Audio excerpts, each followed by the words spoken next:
ಆತ್ಮೀಯ ತರಬೇತಿದಾರರೇ, ಈ ದಿನದ ತರಗತಿಗೆ ತಮಗೆಲ್ಲರಿಗೂ ಸ್ವಾಗತ. Dear trainees, welcomes you all for today classes. ತರಬೇತಿದಾರರೇ, in the last class we discussed op and grinders, that means bench and op and grinding machines ಬಗ್ಗೆ ಹಾಗೂ constructional features of grinding wheel and elements of grinding wheel ಇದರ ಬಗ್ಗೆ ತಿಳಿದುಕೊಂಡಿದ್ದೀವಿ. Today we will discuss the grinding related topic, that is standard marking system of grinding wheel. ನೋಡಿ, ಈ ಒಂದು grinding wheel, ಇದನ್ನ ನಾವೇನಂತ ಕರಿತೀವಿ? ಗ್ರೈಂಡಿಂಗ್ ವೀಲ್ ಅಂತ ನಾವು ಕರಿತೀವಿ. ಈ ಗ್ರೈಂಡಿಂಗ್ ವೀಲ್ ನಲ್ಲಿ ಒಂದು ಸ್ಟ್ಯಾಂಡರ್ಡ್ ಮಾರ್ಕಿಂಗ್ ಸಿಸ್ಟಮ್ ಅನ್ನ ನಾವು ಹೇಳ್ಬೇಕು. ಅಂದ್ರೆ in this lesson you shall be able to interrupt the marking on a grinding wheel. ಪ್ರತಿಯೊಂದು ಗ್ರೈಂಡಿಂಗ್ ವೀಲ್ ಮೇಲೆ ಇಲ್ಲಿ ಮಾರ್ಕಿಂಗ್ ಅನ್ನ ಕೊಟ್ಟಿರ್ತಾರೆ. ಈ ಮಾರ್ಕಿಂಗ್ ಬಗ್ಗೆ ನಾವು ತಿಳ್ಕೋಬೇಕಾಗುತ್ತೆ. ಏನು, ಯಾವ ರೀತಿ ಮಾರ್ಕಿಂಗ್ ಇರುತ್ತೆ ಅನ್ನೋದನ್ನು ನಾವು ಈ ತರಗತಿಯಲ್ಲಿ ಕಲ್ತ್ಕೊಳ್ಬೇಕಾಗುತ್ತೆ. ಅದನ್ನ ಇಂಟರಪ್ಟ್ ಮಾಡೋದು, ಮತ್ತೆ ಈ ಗ್ರೈಂಡಿಂಗ್ ವೀಲ್ ಅನ್ನ ಯಾವ ರೀತಿ ಸ್ಪೆಸಿಫೈ ಮಾಡ್ತಕ್ಕಂಥದ್ದು, ಈ ಗ್ರೈಂಡಿಂಗ್ ವೀಲ್ ಅನ್ನ ಯಾವ ರೀತಿ ನಾವು ಸ್ಪೆಸಿಫೈ ಮಾಡೋದು ಅನ್ನೋದನ್ನ ಈ ತರಗತಿಯಲ್ಲಿ ನೋಡ್ತಾ ಹೋಗೋಣ. Standard marking system of a grinding wheel as per IS 551 1966 ಪ್ರಕಾರ. ಈಗ ಇಲ್ಲಿ ಒಂದು ಗ್ರೈಂಡಿಂಗ್ ವೀಲ್ ಇದೆ. ನಿಮಗೆ ಗೊತ್ತು ಗ್ರೈಂಡಿಂಗ್ ವೀಲ್ ಅಂದ್ರೆ, ಈ ಗ್ರೈಂಡಿಂಗ್ ವೀಲ್ ಅನ್ನು ತೆಗೆದುಕೊಂಡ್ರೆ, ಈ grinding wheel is made out of abrasives and bond, 2 elements. ಇಂದಿನ ತರಗತಿಯಲ್ಲಿ ಹೇಳಿದ್ದೀನಿ, it is made out of abrasives and bond, ಹೌದಲ್ವಾ? ಸೊ ಜೊತೆಗೆ ಇದ್ರ ಜೊತೆಗೆ ಬೇರೆ ಬೇರೆ ಟರ್ಮ್ಸ್ ಹೇಳಿದೆ ಕೆಲವೆಲ್ಲ. Grades, structures, grit, that means grains ಅಂತ ಹೇಳಿದೆ. ಅಬ್ರೆಸಿವ್ ಅಂಡ್ ಬಾಂಡ್ ಜೊತೆಗೆ ಗ್ರೇಡು, ಗ್ರಿಟ್ಟು, ಸ್ಟ್ರಕ್ಚರ್ ಇವುಗಳನ್ನ ಹೇಳಿದ್ವಿ. ಸೊ ಇವುಗಳೆಲ್ಲವನ್ನ ನೋಡಿ, ಅಲ್ಲಿ ಚಿತ್ರದಲ್ಲಿ ತೋರಿಸಿರ್ತಕ್ಕಂಥ ಈ ಒಂದು ಮಾರ್ಕಿಂಗ್ ಸಿಸ್ಟಮ್ ನಲ್ಲಿ ಕೊಟ್ಟಿರ್ತಾರೆ. ಅದನ್ನ ಇಂಟರಪ್ಟ್ ಮಾಡಲಿಕ್ಕೆ ನಮಗೆ ಬರಬೇಕು. ಅದು ಏನು ಗ್ರೇಡು, ಯಾವ ಗ್ರಿಟ್ ಸೈಜು, ಯಾವ ಸ್ಟ್ರಕ್ಚರ್ ಇದೆ, ಅಲ್ಲಿ ಯಾವ ಬಾಂಡ್ ಅನ್ನು ಬಳಸಿದ್ದಾರೆ, ಈ ಒಂದು ಗ್ರೈಂಡಿಂಗ್ ವೀಲ್ ಅನ್ನು ಮಾಡಲಿಕ್ಕೆ ಯಾವ ಬಾಂಡ್ ಅನ್ನು ಬಳಸಿದ್ದಾರೆ, ಯಾವ ಅಬ್ರೆಸಿವ್ ಇಂದ ಈ ಗ್ರೈಂಡಿಂಗ್ ವೀಲ್ ಅನ್ನು ಮಾಡಿದ್ದಾರೆ. So this is the standard marking system of grinding wheel involves. ಇದೆಲ್ಲ ಸೇರಿರುತ್ತೆ. ಮ್ಯಾನುಫ್ಯಾಕ್ಚರಿಂಗ್ ಕಂಪನಿ ಯಾವುದು, ಯಾವ ಅಬ್ರೆಸಿವ್ ಅನ್ನ ಯೂಸ್ ಮಾಡಿದ್ದಾರೆ, ಏನು ಗ್ರಿಟ್ ಸೈಜ್ ಏನು, ಸ್ಟ್ರಕ್ಚರ್ ಏನು, ಗ್ರೇಡ್ ಏನು. ಸೊ ಈ ರೀತಿಯಾದ ವಿವರಗಳ ಜೊತೆಗೆ ಮತ್ತೆ ಈ ಗ್ರೈಂಡಿಂಗ್ ವೀಲ್ ನ ಸ್ಪೆಸಿಫೈ ಮಾಡೋದು ಹೇಗೆ ಅಂತ ತಿಳ್ಕೊಳ್ತೀವಿ. ಇಲ್ಲಿ grinding wheels standard marking system ಅಂದ ತಕ್ಷಣ, ಒಂದು ಗ್ರೈಂಡಿಂಗ್ ವೀಲ್ ಅನ್ನ a standard wheel marking is specify all the important wheel characteristics. ಹೇಳಿದ್ನಲ್ಲ, ಅಬ್ರೆಸಿವ್ ಯಾವುದು, ಬಾಂಡ್ ಯಾವುದು, ಗ್ರೇಡ್ ಯಾವುದು, ಸ್ಟ್ರಕ್ಚರ್ ಯಾವುದು, ಪ್ರತಿಯೊಂದು ಈ ವೀಲ್ ನ ಪ್ರತಿಯೊಂದು ಚಾರಕ್ಟರಿಸ್ಟಿಕ್ಸ್ ಅನ್ನ ನಾವು ಈ ಒಂದು ಸ್ಟ್ಯಾಂಡರ್ಡ್ ಮಾರ್ಕಿಂಗ್ ಸಿಸ್ಟಮ್ ನಲ್ಲಿ ನಾವೇನ್ ಮಾಡ್ತೀವಿ, ತಿಳ್ಕೊಳ್ತೀವಿ ಮಕ್ಕಳೇ, ಹೌದಲ್ಲ? ಸೊ ಹಾಗಾಗಿ the marking system comprise of 7 symbols which are arranged in the following order. ನೋಡಿ, ಈ ಗ್ರೈಂಡಿಂಗ್ ವೀಲ್ ಮೇಲೆ, ಇದ್ರ ಮೇಲೆ 7 ಸಿಂಬಲ್ಸ್ ಅನ್ನ ಕೊಟ್ಟಿರ್ತಾನೆ. ನೋಡಿ, ಇಲ್ಲಿ ನಿಮಗೆ ಚಿತ್ರದಲ್ಲಿ ಕಾಣಿಸ್ತಾರೆ, ಇದರಲ್ಲಿ ಕಾಣಿಸಲ್ಲ. ನೋಡಿ, ಇಲ್ಲಿ ಚಿತ್ರದಲ್ಲಿ ಇಲ್ಲಿ ನಿಮಗೆ ಕಾಣಿಸ್ತದೆ 51 A 46 H 5 V 8. ಈ ರೀತಿ 7 ಸಿಂಬಲ್ಸ್ ಸಾಮಾನ್ಯವಾಗಿ 7 ಸಿಂಬಲ್ಸ್ ಅನ್ನ ಕೊಟ್ಟಿರ್ತಾರೆ. ಓಕೆ, ಸೊ ಈ 7 ಸಿಂಬಲ್ಸ್ ಬಗ್ಗೆ ನಾವು ಇಂಟರಪ್ಟ್ ಮಾಡಬೇಕು. ಏನದು ಗ್ರೈಂಡಿಂಗ್ ವೀಲ್, ಏನು ಅದ್ರ ಗುಣ, ಚಾರಕ್ಟರಿಸ್ಟಿಕ್ಸ್ ಏನು, ಹೌದಲ್ಲ? ನೋಡೋಣ ಏನು ಆ 7 ಸಿಂಬಲ್ಸ್. ಈಗ ನಿಮಗೆ ಎಕ್ಸಾಂಪಲ್ ಆಫ್ ಮಾರ್ಕಿಂಗ್ ಸಿಸ್ಟಮ್ ಈಗ ಅಲ್ಲಿ ನೋಡಿದ್ವಿ ನಾವು 51A 46H5V8 ಅಂತ ಇತ್ತು ಅಲ್ಲಿ ಗ್ರೈಂಡಿಂಗ್ ವೀಲ್ ಮೇಲೆ ಆ ರೀತಿ ಇದೆ. ಈ ಗ್ರೈಂಡಿಂಗ್ ವೀಲ್ ಮೇಲೆ ಇಲ್ಲಿ ಮಾರ್ಕಿಂಗ್ ಅನ್ನ ಕೊಟ್ಬಿಟ್ಟಿರ್ತಾನೆ. ಗ್ರೈಂಡಿಂಗ್ ವೀಲ್ ಮೇಲೆ ಇಲ್ಲಿ ಮಾರ್ಕಿಂಗ್ ಇರುತ್ತೆ. ಸೊ ಈಗ ಈ 51A ಅನ್ನೋದೇನು, 40A ಅನ್ನೋದೇನು, 46 ಏನು, H ಏನು, 5 ಏನು, V ಏನು, 8 ಏನು. ಹಿಂದಿನ ತರಗತಿಯಲ್ಲಿ ತಿಳ್ಕೊಂಡಿದ್ವಿ, ಒಂದು ಗ್ರೈಂಡಿಂಗ್ ವೀಲ್ ಅನ್ನು ಮಾಡಬೇಕಾದ್ರೆ ಅದರ ಕನ್ಸ್ಟ್ರಕ್ಷನ್ಸ್ ಅನ್ನು ಮಾಡುವಾಗ abrasive is important, bonding material is important, grit size is important, grade is important, structure is important. So these are all important. ಹಾಗಾಗಿ ಅದರ ಚಾರ್ಕ್ಟರಿಸ್ಟಿಕ್ಸ್ ಅನ್ನ ಈ ಒಂದು ಮಾರ್ಕಿಂಗ್ ಸಿಸ್ಟಮ್ ನಲ್ಲಿ ವಿವರವನ್ನ ನಾವು ತಿಳ್ಕೊಳ್ಬಹುದು. ಉದಾಹರಣೆಗೆ ಇಲ್ಲಿ 51 ಅಂತ ಕಾಣಿಸ್ತಾ ಇದೆಯಲ್ಲ ಮಕ್ಕಳೇ. ಸೊ ಈ 51 ಅನ್ನೋದು ಏನನ್ನ ಸೂಚಿಸ್ತದೆ ಅಂದ್ರೆ ಇದು manufacturer symbol for abrasive. It is an optional. ಇದನ್ನ ಕೊಟ್ರೆ ಕೊಡ್ಬೋದು, ಕೊಡದಿರಲಿಲ್ಲ. ಅದು ಮ್ಯಾನುಫ್ಯಾಕ್ಚರರ್ ಸಿಂಬಲ್ ಮೊದಲನೇದು 51. ಸೊ ಎ ಇಂದ ಸ್ಟಾರ್ಟ್ ಆಗುತ್ತೆ ನೋಡಿ. ಎ ಅನ್ನೋತಕ್ಕಂಥದ್ದು it is a type of abrasive. So ಈಗಾಗಲೇ ಅಬ್ರೆಸಿವ್ ತಿಳ್ಕೊಂಡಿದೀವಲ್ಲ ನಾವು. So generally there are 2 types of abrasive are used. That is aluminium oxide and silicon carbide. ಅರ್ಥ ಆಯ್ತಾ? So and boron carbide and manufactured diamonds ಕೂಡ ನಮಗೆ ಸಿಗುತ್ತೆ. So ಈಗ ಮೊದಲನೇ ಲೆಟರ್ ಏನು ಇಂಡಿಕೇಟ್ ಮಾಡ್ತು? Type of abrasive. ಯಾವ್ದಾದ್ರು ಅಬ್ರೆಸಿವ್ ಸಿಲಿಕಾನ ಅಥವಾ ಅಲ್ಯೂಮಿನಿಯಂ ಆಕ್ಸೈಡ್ ಆಗ್ಬೋದು. ಎರಡನೇದು ಗ್ರೈನ್ ಸೈಜ್. ಅಂದ್ರೆ ಈ ಒಂದು ಗ್ರೈಂಡಿಂಗ್ ವೀಲ್ ನ ಮ್ಯಾನುಫ್ಯಾಕ್ಚರಿಂಗ್ ಮಾಡಿರ್ತಕ್ಕಂಥದ್ದು ಇದು ನಂಬರ್ ಆಫ್ ಅಬ್ರೆಸಿವ್ ಪಾರ್ಟಿಕಲ್ಸ್ ಅನ್ನ ಏನ್ ಮಾಡಿದ್ದಾರೆ, ಇಲ್ಲಿ ಬಾಂಡ್ ಜೊತೆ ಮಿಕ್ಸ್ ಮಾಡಿ ಈ ಗ್ರೈಂಡಿಂಗ್ ವೀಲ್ ಮಾಡಿದ್ದಾರೆ. ಈ ಗ್ರೈಂಡಿಂಗ್ ವೀಲ್ ಅನ್ನ ಮಾಡಬೇಕಾದ್ರೆ ಈ ಗ್ರೈಂಡಿಂಗ್ ವೀಲ್ಗೆ ಬಳಸಿರ್ತಕ್ಕಂಥ ಒಂದೊಂದು ಪಾರ್ಟಿಕಲ್ದು ಸೈಜ್ ಇರುತ್ತೆ. ಅದನ್ನ ಗ್ರೈನ್ ಸೈಜ್ ಅಂತ ಕರಿತೀವಿ. ಅದನ್ನ ನಂಬರ್ನಲ್ಲಿ ಹೇಳ್ತೀವಿ. ನಾನು ನೆಕ್ಸ್ಟ್ ಹೇಳ್ತೀನಿ, ನೀವು ಗೊತ್ತಾಯ್ತಾ? ಸೊ ನೆಕ್ಸ್ಟ್ ಎ ಆಯ್ತು, 46 ಆಯ್ತು, ಎಚ್ ಅಂತ ಇದೆ. ಸೊ ಈ H indicates grade. H indicates what? Grade. So ಅದೇ ರೀತಿ ನೆಕ್ಸ್ಟ್ ಲೆಟರ್ 5 ಇದೆ. ಈ 5 ಇಂಡಿಕೇಟ್ಸ್ ಸ್ಟ್ರಕ್ಚರ್. 5 ಏನನ್ನ ಇಂಡಿಕೇಟ್ ಮಾಡುತ್ತೆ? ಸ್ಟ್ರಕ್ಚರ್ ಅನ್ನ ಇಂಡಿಕೇಟ್ ಮಾಡುತ್ತೆ. ಅದೇ ರೀತಿ ವಿ ಅಂತ ಒಂದು ಲೆಟರ್ ಇದೆ ಇಲ್ಲಿ. So this V's indicate bond. So last ಅಲ್ಲಿ ಒಂದು ಸಂಖ್ಯೆ ಇದೆ 8 ಅಂತೇಳಿ. It is manufacturer own marks. It is an optional. First and last is an optional. ಅಲ್ಲಿಗೆ ನಮ್ಗೆ ಏನೇನು ಗೊತ್ತಾಯ್ತು? ಒಂದು standard marking system of the grinding wheel. ಈ ಗ್ರೈಂಡಿಂಗ್ ವೀಲ್ ಅನ್ನ ಇಂಥ ಅಬ್ರೆಸಿವ್ ಮೆಟೀರಿಯಲ್ ಅಲ್ಲಿ ಮಾಡಿದ್ದಾರೆ. ಇದರದ್ದು ಗ್ರೈನ್ ಸೈಜ್ ಇಷ್ಟಿದೆ. ಇದು ಸ್ಟ್ರಕ್ಚರ್ ಹೀಗಿದೆ. ಮತ್ತೆ ಇದರದ್ದು ಬಾಂಡ್ ಅನ್ನ ಇದನ್ನ ಬಳಸಿದ್ದಾರೆ. ಮೇನ್ ಬೇಕಾಗಿರೋದೇ ಅದು ನಮಗೆ. Abrasive, bond, grade, structure, grit. So ಇಷ್ಟು ಇಂಪಾರ್ಟೆಂಟ್. ಅಷ್ಟು ನಮ್ಗೆ ಸಿಕ್ತಲ್ಲ. So that is the standard marking system of the grinding wheel. So ನೀವು ಇದನ್ನ ಎಕ್ಸಾಮ್ನಲ್ಲಿ ಕೊಟ್ಟಾಗ ಇಂಟರಪ್ಟ್ ಮಾಡಬೇಕಾಗುತ್ತೆ. ಎ ಅಂದ್ರೆ ಏನು, 46 ಅಂದ್ರೆ ಏನು, ಎಚ್ ಅಂದ್ರೆ ಏನು, 5 ಅಂದ್ರೆ ಏನು, 8 ಅಂದ್ರೆ ಏನು ಅಂತೇಳಿ ಇಂಟರಪ್ಟ್ ಅನ್ನು ಮಾಡಬೇಕಂತೆ.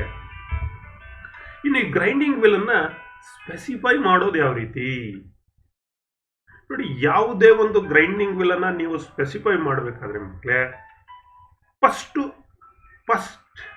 ಥಿಂಗ್ ಏನಿರ್ಬೇಕು ನಿಮಗೆ? ಅದೊಂದು standard marking system. That means characteristics of the grinding wheel ಅನ್ನ ನಾವು ಡಿಸೈಡ್ ಮಾಡಬೇಕಾದ್ರೆ the marking system, standard marking system of the grinding wheel, it is important. Already ತಿಳ್ಕೊಂಡ್ರಿ. ಈಗ ಇನ್ನು ಎರಡನೇ important point diameter of the wheel. ನೋಡಿ ಇದು wheel. So diameter ಅಂದ್ರೆ ಇಲ್ಲಿಂದ ಇಲ್ಲಿಗೆ ಇರ್ತಕ್ಕಂಥದ್ದು. So this is the diameter. ಈ ಎಡ್ಜಿಂದ ಹಿಡಿದು ಈ ಎಡ್ಜಿಂದ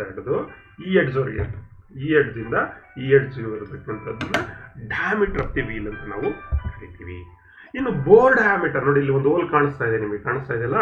so this is the bore diameter of the wheel. Bore diameter of the wheel. Next thickness ನೋಡಿ, ಇದು thickness. This is the thickness of the wheel. This is the thickness of the wheel.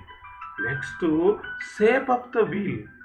ಈ wheel ಶೇಪ್ನಲ್ಲಿ ಮಕ್ಕಳೇ, wheel ಶೇಪ್ನಲ್ಲಿ straight ಬರುತ್ತೆ, tapered wheel ಬರುತ್ತೆ, cylindrical wheel ಬರುತ್ತೆ. So ಅದು ಬೇರೆ ಬೇರೆ ಸೇಪ್.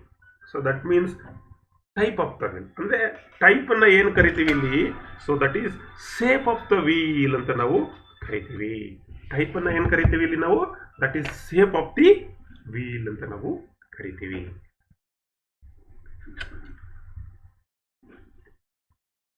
ಈಗ ಗೊತ್ತಾಯ್ತಲ್ಲ, ಒಂದು ಗ್ರೈಂಡಿಂಗ್ ವೀಲನ್ನು, ಈ ಗ್ರೈಂಡಿಂಗ್ ವೀಲನ್ನು ಸ್ಪೆಸಿಫೈ ಮಾಡಬೇಕಾದ್ರೆ ನಮಗೆ ಇದರದು ಸ್ಟ್ಯಾಂಡರ್ಡ್ ಮಾರ್ಕಿಂಗ್ ಸಿಸ್ಟಮ್ ಬೇಕು. ಮತ್ತೆ ಈ ಒಂದು ವೀಲ್ನ ಡಯಾಮೀಟರ್ಸ್ ನಮಗೆ ಬೇಕು, ಮತ್ತೆ ಈ ಬೋರ್ ಡಯಾಮೀಟರ್ ಅನ್ನ ಹೇಳಬೇಕು, ಮತ್ತೆ ಥಿಕ್ನೆಸ್ ಆಫ್ ದಿ ವೀಲ್ ಅನ್ನ ನಾವು ಹೇಳಬೇಕು, ಜೊತೆಗೆ ಸೇಪ್ ಆಫ್ ದ ವೀಲ್ ಅನ್ನ ಹೇಳಿ. ಇಷ್ಟನ್ನ ಹೇಳಿದ್ರೆ ಒಂದು ವೀಲ್ ಅನ್ನು ಸ್ಪೆಸಿಫೈ ಮಾಡಿ. ಫಾರ್ ಎಕ್ಸಾಂಪಲ್ ನಿಮಗೆ ಕೊಟ್ಟಿದ್ದೀನಿ ಇಲ್ಲಿ 32 A 46 H8 V 250 into 20 into 32 straight wheel ಅಂತ ಇದೆ. ಇದನ್ನ ಇಂಟರಪ್ಟ್ ಮಾಡಿ ನೋಡೋಣ. ಈ 32 ಅನ್ನೋದು ಏನು ಹೇಳ್ತದೆ, ಇದು manufacturer own symbol. It is option. A indicate abrasive, 46 indicates grain size, H indicate grade, 8 indicate structure, V indicate bond, and 250 mm indicate the diameter of the wheel, 20 indicate the bore diameter, 32 indicates the thickness of the wheel. So ಇದನ್ನ ನಿಮಗೆ interrupt ಮಾಡಬೇಕು. ಏನಿಲ್ಲಿ ಕೊಟ್ಟಿದ್ದೀನಿ ನಾನೀಗ, ಇದನ್ನ interrupt ಮಾಡೋದು ಮಕ್ಕಳೇ ಬಹಳ important. So ವೀಲನ್ನು specify ಮಾಡೋದು ಗೊತ್ತಾಯ್ತಲ್ಲ, ಇಟ್ ಇಸ್ ಈಸಿ. ಸೊ ಒಂದು ಸಾರ್ ಸ್ಟ್ಯಾಂಡರ್ಡ್ ಮಾರ್ಕಿಂಗ್ ಸಿಸ್ಟಮ್ ಇರ್ಬೇಕು ಸರ್. ಡಯಾಮೀಟ್ರು ವೀಲ್ದು, ಬೋರ್ ಡಯಾಮೀಟ್ರು ಅದನ್ನು ಸ್ಪಿಂಡಲ್ಗೆ ಹಾಕ್ತೀವಲ್ಲ ಸರ್, ಅದು ಬೋರ್ ಡಯಾಮೀಟ್ರು, ಮತ್ತು ವೀಲ್ ಥಿಕ್ನೆಸ್, ಮತ್ತು ಸೇಪು. ಇದಿಷ್ಟಿದ್ರೆ ನೀವು ಯಾವುದೇ ಗ್ರೈಂಡಿಂಗ್ ವೀಲನ್ನು ಸ್ಪೆಸಿಫೈನ ಮಾಡ್ಬೋದು. ಅರ್ಥ ಆಯ್ತಲ್ಲ ಮಕ್ಕಳೇ. ಸೊ ನಾವು ಕಮ್ ಟು ದಿ ನೆಕ್ಸ್ಟ್. ಇಲ್ಲಿ ಈಗೇನು ನಾನು ಈ ಟೇಬಲ್ನಲ್ಲಿ ನಿಮಗೆ ಪೊಸಿಷನ್ಸು 7 ಇರುತ್ತೆ ಸರ್, 7 ಸಿಂಬಲ್ಸ್ ಇರುತ್ತೆ ಅಂತ ಹೇಳಿದ್ನಲ್ಲ. ಅದರಲ್ಲಿ 51A 46 ಮೊದಲನೇದು manufacturer symbol, type of abrasive, 46 is the grain size, H is the grade, 5 is the structure, V is the type of bond, 8 is the manufacturer own mark or symbol. So ಈ first and last it is an optional. ಇದ್ರೆ ಇರ್ಬೋದು, ಇಲ್ಲದೆ ಇದ್ರೆ ಇರ್ಬೋದು. ಇದು ಮ್ಯಾನುಫ್ಯಾಕ್ಚರರ್ಗೆ ಬಿಟ್ಟಿದ್ದು. ಜೊತೆಗೆ diameter of the wheel, bore size, thickness and shape of the wheel. ಇಷ್ಟಿದ್ರೆ ನೀವೇನು ಮಾಡ್ಬೋದು, ಒಂದು ಗ್ರೈಂಡಿಂಗ್ ವೀಲನ್ನು ಈಸಿಯಾಗಿ ಸ್ಪೆಸಿಫೈಯನ್ನು ಮಾಡ್ಬೋದು. ಇಷ್ಟು ವಿವರಗಳನ್ನು ನಾವು ಹೇಳಲೇಬೇಕಾಗುತ್ತೆ. ಇಲ್ಲಿ ನಾನು ಹೇಳಿದೆ, ಈಗ ನಾನು ನಿಮಗೆ 51A 36 L 5V ಅಂತ ಹೇಳಿದೆ. 23 ಈ ಥರ ಮ್ಯಾನುಫ್ಯಾಕ್ಚರರ್ದು 7 ಸಿಂಬಲ್ಸ್ ಇರುತ್ತೆ ಅಂತ. ಇದನ್ನು ಕನ್ಸ್ಟ್ರಕ್ಷನ್ಸ್ ಆಫ್ ವೀಲಲ್ಲೂ ಹೇಳಿದ್ದೀನಿ. ಈಗ ಮೊದಲನೇದು 51 ಅಂತ ಏನಿತ್ತು, it is the manufacturer symbol indicating the exact nature of abrasive. Manufacturer symbol ಅದರಲ್ಲೂ ಏನು ಹೇಳುತ್ತೆ, ಮೊದಲನೇದು ಅಕ್ಷರ ಇಲ್ಲಿ ನೋಡಿ, exact nature of abrasive, it is an option. ಈಗ ಬನ್ನಿ ಟೈಪ್ ಆಫ್ 1 ಮೊದಲನೇ letters A indicates type of abrasive. Aluminium ಆಕ್ಸೈಡಾ, ಸಿಲಿಕಾನ್ ಕಾರ್ಬೈಡಾ, ಅದರಲ್ಲಿ ಬ್ರೌನಾ, ಬ್ಲ್ಯಾಕಾ, ಗ್ರೀನಾ, silicon carbide, green silicon carbide like that. ನೋಡಿ ಇಲ್ಲಿ ತೋರಿಸಿ, -A -C ತೋರಿಸಿ. ಇನ್ನು ಎರಡನೇದು 36 ಗ್ರೈನ್ ಹೇಳಿದ್ನಲ್ಲ ನಾನು ಹಿಂದಿನ ತರಗತಿಯಲ್ಲೂ ಇದರ ಡಿಸ್ಕಸ್ ಮಾಡಿದ್ದೀನಿ. ಗ್ರೈನಲ್ಲಿ 10 ರಿಂದ 600, 10 to 600 ಬೇರೆ ಬೇರೆ ನಂಬರ್ಸ್ ಇದೆ. ಈಗ course, medium, fine, very fine. ಈಗ 36 ಅನ್ನೋದು ಯಾವ ಒಂದು grain size, that is it is a medium. 36 that is a medium. So ಅದೇ ರೀತಿ ಗ್ರೇಡ್ ಅಂದರೆ ನಾವು ಈಗ ಎಲ್ ಅಂತ ತೋರಿಸಿದ್ದೀವಿ ಇಲ್ಲಿ, A36L ಅಂತೇಳಿ. ಸೊ ಇಲ್ಲಿ A to F ಬಂದು ಸಾಫ್ಟ್, G ಇಂದ V ವರೆಗೆ ಮೀಡಿಯಂ, W ಇಂದ Z ವರೆಗೆ hard. So that is the grade. Grade is important. Grade indicates the strength of the wheel, and also the bond. Next, structure. The spacing of abrasive particles from one particle to another particle. In between that, the porous is there. ಹೇಳಿದೀವಿ ಹಿಂದೆ construction ಅಲ್ಲಿ ತಿಳ್ಕೊಂಡಿದ್ದೀವಿ. So ಈ ಸ್ಟ್ರಕ್ಚರಲ್ಲೂ ಕೂಡ ನಮಗೆ 1 to 14 ಸಿಗುತ್ತೆ, 0 ಇಂದ 14 ವರೆಗೆ. So ಇಲ್ಲಿ ಒಂದು ಡೆನ್ಸ್ ಅಂಡ್ ಓಪನ್ ಅಂತ ಕರಿತೀವಿ. ಡೆನ್ಸ್ ಅಂದ್ರೆ ತುಂಬಾ ಕ್ಲೋಸ್ ಆಗಿ ಹತ್ರ ಇರ್ತಕ್ಕಂಥದ್ದು ಸ್ಟ್ರಕ್ಚರ್.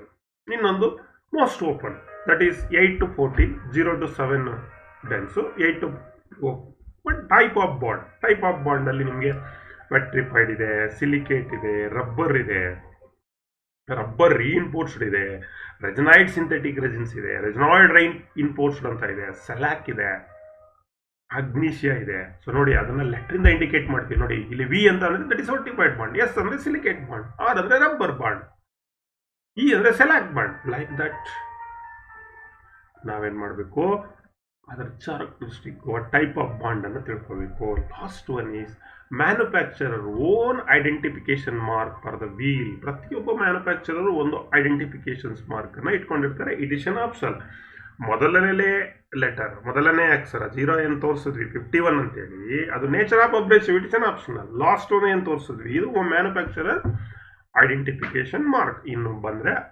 ನಮ್ಗಿರ್ತಕ್ಕಂಥದ್ದೇ ಈ 5 ಮುಖ್ಯವಾಗಿ: abrasive, grain size, grade, structure ಮತ್ತೆ type of bond. It is very very important. ಇಷ್ಟು ಮಕ್ಕಳೇ standard marking system of the grinding wheel and how to specify the grinding wheel as per IS 551 1966. ಇನ್ನು ಈಗ ಬರೋಣ, ಇಷ್ಟು ನಿಮಗೆ ಇದು ಟಾಪಿಕ್ಕು. ಸೊ ಈ ಒಂದು ಟಾಪಿಕ್ನಲ್ಲಿ ನಿಮಗೆ ನಾಳೆ ಇಂಟರ್ನಲ್ನಲ್ಲಿ ಅಥವಾ ನಿಮ್ಮ ಹ್ಯಾಂಡ್ಸ್ ಆನ್ ಟ್ರೈನಿಂಗ್ ಅನ್ನು ಮಾಡುವಂತಹ ಸಂದರ್ಭದಲ್ಲಿ ಅಥವಾ ನಿಮ್ಮ ಪ್ರಾಕ್ಟಿಕಲ್ ಅಪ್ಲಿಕೇಶನ್ಸ್ನಲ್ಲಿ ಮತ್ತೆ ಎಕ್ಸಾಮ್ನಲ್ಲಿ ಯಾವ ರೀತಿಯಾದಂಥ ಈ ಒಂದು ಚಾಪ್ಟರ್ನ ನಿಮಗೆ ಅನುಕೂಲ ಆಗುತ್ತೆ. ಸೊ ಮೊದಲನೇ ಒಂದು ಪ್ರಶ್ನೆ ನೋಡೋಣ. A grinding wheel with standard marking system is given below, name the code of representations mark. ಈ ರೀತಿ ಚಿತ್ರ ತೋರಿಸಿದ್ದಾರೆ ನಿಮಗೆ. ಒಂದು ವೀಲ್ ಇದೆ ಅನ್ಕೊಳ್ಳಿ, ಸೇ ಒನ್ ವೀಲ್, ಇದ್ರ ಮೇಲೆ ಈ ರೀತಿ ಇದೆ A60J65. ಇಲ್ಲಿ 7 ಮಾರ್ಕ್ಸ್ ಇಲ್ಲ, 5 ಇದೆ ಇಂಪಾರ್ಟೆಂಟು. 2 ಆಪ್ಷನಲ್ ಬಿಟ್ಟಿದ್ದಾರೆ, ನೆನಪಿನಲ್ಲಿ ಇಟ್ಕೋಬೇಕು. ಸೊ ಹಾಗಾದ್ರೆ ಇಂಡಿಕೇಟ್ ಮಾಡಿ, ಎ ಏನು, ಬಿ ಏನು, ಸಿ ಏನು, ಡಿ ಏನು, ಇ ಏನು. What A indicates? A indicates a type of abrasive. What B indicates? ಏನು ಹೇಳಿ? Yes, very good. B indicates the grain size. Up to 10 ಇಂದ 600 ವರೆಗೆ ಇರುತ್ತೆ. ಅಲ್ಲಿ ಬೇರೆ ಹಾರ್ಡ್ವರೆಗೂ ಇದೆ, ಸಾಫ್ಟ್ ಇಂದ. ಇನ್ನು ನೆಕ್ಸ್ಟ್ ಜೆ ಅಂತ ಒಂದು letter, that is C. What C indicates? It indicates grade indicates the strength of bond. Next D ಅಂತ ಇದೆ, 6 ಅಂತ ಇದೆ, ಅದು ಏನು ಇಂಡಿಕೇಟ್ ಮಾಡುತ್ತೆ? Structure. Other it is a dense or it's open, closeness ಆಗಿದೆಯಾ ಅಬ್ರೆಸಿವ್ ಪಾರ್ಟಿಕಲ್ಲು ಅಥವಾ ದೂರ ಇದೆಯಾ ಅನ್ನೋದನ್ನ ಈ ಸ್ಟ್ರಕ್ಚರ್ ಇಂಡಿಕೇಟ್ ಮಾಡುತ್ತೆ. 6 structure. Last is that is V, vitrified bond, that is called bond, type of bond. So ಈ ರೀತಿ ನೀವು ಒಂದು ಗ್ರೈಂಡಿಂಗ್ ವೀಲ್ ಅನ್ನು ನೋಡಿದ ತಕ್ಷಣ ಅದರ ಮೇಲೆ ಇರತಕ್ಕಂಥ ವಿವರವನ್ನು ಗಮನಿಸಿ ಅರ್ಥವನ್ನು ಮಾಡ್ಕೋಬೇಕು, ಅದು ಚಾರಕ್ಟರಿಸ್ಟಿಕ್ಸ್ ಅನ್ನ ಅಂಡರ್ಸ್ಟ್ಯಾಂಡ್ ಮಾಡ್ಕೋಬೇಕು. So it is important. ಇದು ನಿಮ್ಮ ಎಲ್ಲ ಹಂತಗಳಲ್ಲೂ, ಏನು ಹೇಳಿದೆ, ಎಕ್ಸಾಮ್ ಇರ್ಬೋದು, ಇಂಟರ್ವ್ಯೂ ಇರ್ಬೋದು, ನಾಳೆ ಹ್ಯಾಂಡ್ಸ್ ಆನ್ ಟ್ರೈನಿಂಗ್ ಇರ್ಬೋದು, ಅಥವಾ ನಿಮ್ಮ ವರ್ಕ್ ನೇಚರಲ್ಲಿ ಇರ್ಬೋದು. So it is very very important. Then in the point of examinations point of view ನಿಮ್ಗೆ ಯಾವ ರೀತಿ ಪ್ರಶ್ನೆಗಳನ್ನು ಕೇಳ್ತಾರೆ ನೋಡಿ. What A represents in grinding wheel specifications 32A46H8V ಅಂತ ಕೊಟ್ಟಿದ್ದಾರೆ. ಇಲ್ಲಿ ಏನದು ಒಂದು ಲೆಟರ್ ಇದೆ, ಇದು ಏನನ್ನ ಇಂಡಿಕೇಟ್ ಮಾಡುತ್ತೆ ಅಂದ್ಕೊಟ್ಟಿದ್ದಾರೆ. 4 answer: grade, grain size, type of bond and type of abrasive. What A indicates? Yes, abrasive material ಅಲ್ಲ. ನೋಡೋಣ. Your answer type of abrasive. Yes, D is the correct answer. Next, what 46 represent in standard marking system of a grinding wheel? ನೋಡಿ, ಒಂದೊಂದೇ ಕೇಳ್ಬಿಡ್ತಾನೆ exam ನಲ್ಲಿ ನಿಮಗೆ. ಅಲ್ಲಿ A ಕೇಳ್ದ, ಇಲ್ಲಿ 46 ಕೇಳಿ, ಯಾವ್ದಾರು ಒಂದು ಲೆಟರ್ ಕೇಳ್ಬೋದು. ಮಧ್ಯದಲ್ಲಿ 5 ಲೆಟರ್ ಯಾವ್ದಾದ್ರು ಕೇಳ್ತಾನೆ. ಸಾಮಾನ್ಯವಾಗಿ ಲಾಸ್ಟ್ ಫಸ್ಟ್ ಆಪ್ಷನಲ್ಲಿ ಕೇಳಲ್ಲ. Abrasive, grain, grid, grade, structure, bond ಯಾವ್ದಾದ್ರು ನಿಮಗೆ ಕೇಳ್ಬೋದು. ಸೊ ಈಗ 46 ಅನ್ನೋದೇನು ನೋಡೋಣ. ಕೊಟ್ಟಿದ್ದಾನೆ ಇಲ್ಲಿ, ಗ್ರೇಡ್ ಕೊಟ್ಟಿದ್ದಾನೆ, ಗ್ರೈನ್ ಸೈಜ್ ಇದೆ, ಟೈಪ್ ಆಫ್ ಬಾಂಡ್ ಇದೆ, ಮತ್ತೆ ಟೈಪ್ ಆಫ್ ಅಬ್ರೆಸಿವ್ ಇದೆ. So it is not a bond, it is not a abrasive. ಹಾಗಾದ್ರೆ ಇನ್ನೇನು? So this is called grain size ಅಂತ ಕರಿತೀವಿ. ಗ್ರಿಡ್ ಇದು ಗ್ರೇಡು ಅಲ್ಲ, ಗ್ರೇಡ್ ಬಂದು ಎ ಇಂದ ಜೆಡ್ ವರ್ಗಿರೋದು. So it is grain size. ಅಂದ್ರೆ ಅಬ್ರೆಸಿವ್ ಪಾರ್ಟಿಕಲ್ಸ್ ಅನ್ನು ನಾವು ಉಪಯೋಗಿಸಿದೀವಲ್ಲ, ಅದು grain size. It is 10 to 600 ವರೆಗೆ ನಮಗೆ ಸಿಗುತ್ತೆ. So B is the correct answer. So what 5 denotes in grinding wheel specifications? Bond, abrasive, structure and grind size. 5 indicates. ಈಗ A46, H5 ಇಲ್ಲಿದೆ ನೋಡಿ. This 5 indicates structure. C, structure. Either it is a dense or it is a open structure. So 5 ಅಂದ್ರೆ ಅದು first ಎಲ್ಲಲ್ಲಿ ಬರುತ್ತೆ, dense ಅಲ್ಲಿ ಬರುತ್ತೆ. Close structure. C is the correct answer. Another one, what V denotes? Last letter ನೋಡಿ, ಯಾವುದಾದ್ರೂ ಒಂದು letter ಕೇಳ, ಅದಕ್ಕೆ 5 ಕ್ವಶನ್ ಹಾಕ್ಬಿಟ್ಟಿದ್ದೀನಿ ನಾನು ನಿಮಗೆ. Bond, grade, abrasive and grain size. The last letter indicate that is called bond. Yes, A is the correct answer. What H denotes in the specifications of the grinding wheel? ಇದೊಂದು ಬಿಟ್ಟೋಗಿತ್ತಲ್ಲ. H ಏನು indicate ಮಾಡುತ್ತೆ? Grain ಸೈಜಾ, type of ಅಬ್ರೆಸಿವಾ, ಗ್ರೇಡಾ, structure. Confuse ಆಗಬಾರ್ದು, ಅರ್ಥ ಮಾಡ್ಕೋಬೇಕು, ಪ್ರಾಕ್ಟೀಸ್ ಮಾಡ್ಕೋಬೇಕು. ಇದಕ್ಕೆ ಈ ಪ್ರಶ್ನೆ, ಈ 5 ಪ್ರಶ್ನೆನಲ್ಲಿ ನಿಮ್ಮ ಪರೀಕ್ಷೆನಲ್ಲಿ ಒಂದು ಪ್ರಶ್ನೆ 100ಕ್ಕೆ 100ರಷ್ಟು ಇರುತ್ತೆ. ಗ್ರೈಂಡಿಂಗ್ ವೀಲ್ಗೆ ಸಂಬಂಧಪಟ್ಟ ಹಾಗೆ ಪ್ರಶ್ನೆಯನ್ನ ಕೇಳಿದ್ರೆ ಈ ಒಂದು ಪ್ರಶ್ನೆ ಇರುತ್ತೆ ನಿಮಗೆ.